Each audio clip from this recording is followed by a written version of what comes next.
Firefighters in the western United States are struggling to contain wildfires that have already killed at least 19 people. Roughly 100 fires are burning in California, Washington, and Oregon. Hundreds of thousands of people have evacuated their homes. The fires have already destroyed thousands of structures, and many more are threatened. Officials say the death toll will continue to rise as rescuers search through the rubble. Oregon's governor says smoke is making the state's air quality the worst in the world. But she says changing weather may offer some help. Danya Bacchus reports. More than 1 million acres in the West, ravaged and scorched. So far in a fire season that is not even half over, and taking a tragic toll, the magnitude of which is still unknown. There are early reports from our state police that there are dozens of missing persons related to the fires.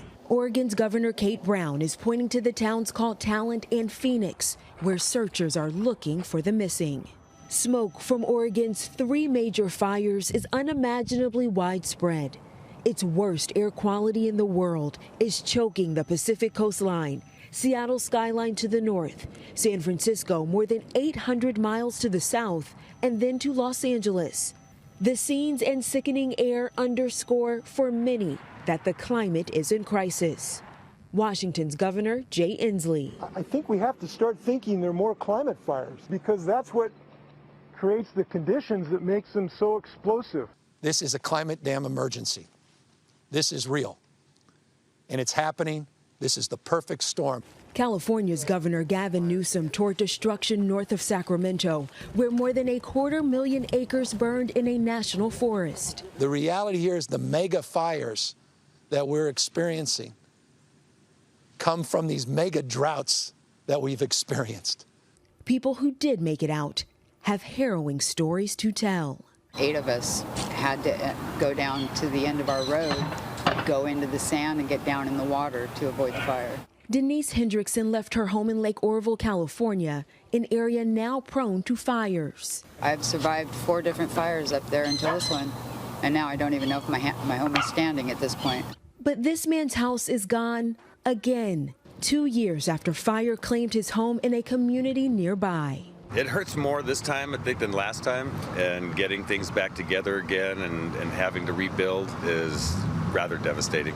While there is relief expected with rain in the northwest tomorrow night, there really is no end in sight. People tweet the photographs of what San Francisco looked like yesterday and say, oh, 2020, could you get any worse? As if once we're in 2021, these kinds of disasters are going to stop happening. Climate scientists point to human behavior, namely burning of fossil fuels, including coal and oil, for increased temperatures that decimate forests and make them prone to burn. Oregon officials are now saying they are preparing for a mass fatality incident, saying there is a possibility that they will not have enough resources to handle the dead. I now want to bring in Jeff Berardelli to talk about the forecast, particularly regarding these wildfires. Jeff, what do the wind patterns tell you about where the smoke is going to go next? So the wind patterns will be changing. The breeze is going to pick up later tomorrow and as we head into Monday as well, and that'll push the smoke in a different direction. But take a look at this insane picture from up in space as we look down. This is what it would look like if you were in a spaceship kind of hovering above our atmosphere. Unbelievable. Look at all this smoke along the West Coast, some of it actually heading east towards Texas. The rest of it wrapping around a huge area of low pressure right here in the Pacific Ocean. And that is going to be moving eastward, which, again, Danya mentioned, could bring a little bit of rain, especially starting on Sunday night and Monday, and then more so as we head into the week. But you can see these wind currents focusing the smoke into the Pacific Ocean. That is all going to change. So watch where the smoke is right now. Some of it's headed towards the west. Some of it's just kind of stagnant along the coast. But as we get a little bit, a couple of days in advance here, and the wind starts to switch because of that storm, notice everything starts moving northward. So it'll alleviate some of the smoky conditions in Southern California. But it's also going to transport some of this smoke up into the northern tier of states as well. So that's what we're looking at. In terms of smoke, things will start to get a little bit better in places like San Francisco, but not so great in Oregon and Washington, just simply because there's a lot of fires to their south, and with winds blowing from the south to the north, it will blow the smoke up in that direction. And so what does the forecast look like in the fire region over the next few days? Jeff, will the area be getting any rain? So it does look like we're going to get a little bit of rain, but it's going to take a couple of days for that to get in there. And some folks will not see the rain, and you'll see what I mean in just a second or two. So in the meantime, this afternoon and tomorrow afternoon, temperatures are warm, conditions are dry, so not great conditions, but not horrible conditions with a major heat wave like we saw just about a week ago. So that's good news.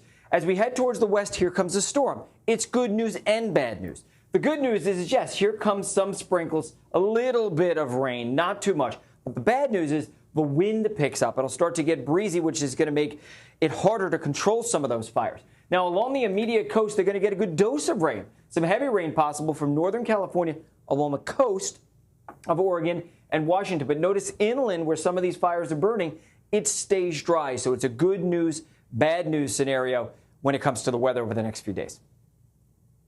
Still, it's more good news than I feel like you've been able to give our viewers over the last couple of days. That's true. One last question for you, Jeff. We heard California Governor Gavin Newsom talking about how these fires are linked to climate change. To anybody out there who still doubts that or thinks that those remarks are political, what do you have to say? Well, I mean, is it a coincidence that Australia had its worst fire season just 6-8 months ago, and now we're seeing that exact same thing happen in California? The trends are all pointing upward gradually over the past, few decades or so. All the worst fire seasons have happened recently. But with that said, it would be disingenuous to not say that, yeah, this has something to do with, the human error or intentional human folly, if you will. There's some of that. Because fires just don't start, that it just doesn't self-combust. There has to be an ignition. And in the middle of August, most of that was lightning. So there is some of that, right? There's also brush lying around that could be cleaned up. There's some of that. But the research shows that a lot of this trend is due to long-term drying. And in the particular case of this year, it's short-term drying as well. The long-term drying, the long-term heating is due to climate change. In the short term, we have a major drought going on across a lot of the West. But we also have one of the worst droughts that we've had in the past 1,200 years. We've proven that through scientific research.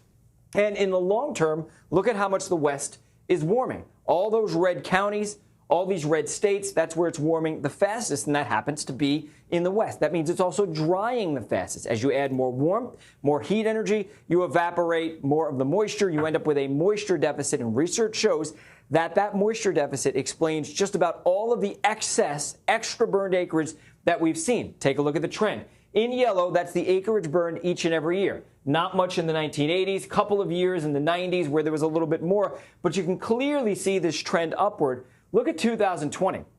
Right now, we're at least 4.5 million acres burned.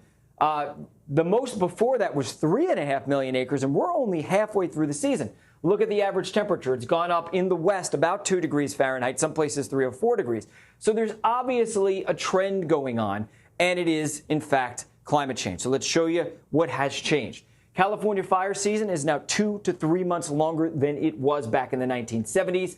Area burned has increased by 5 times, and 17 of the 20 largest wildfires have burned since 2000. And this season alone, 5 of the top 10 fires in the history of California are burning right now as we speak, and 3 of the top 4 fires, including the biggest fire ever in California history, is burning right now.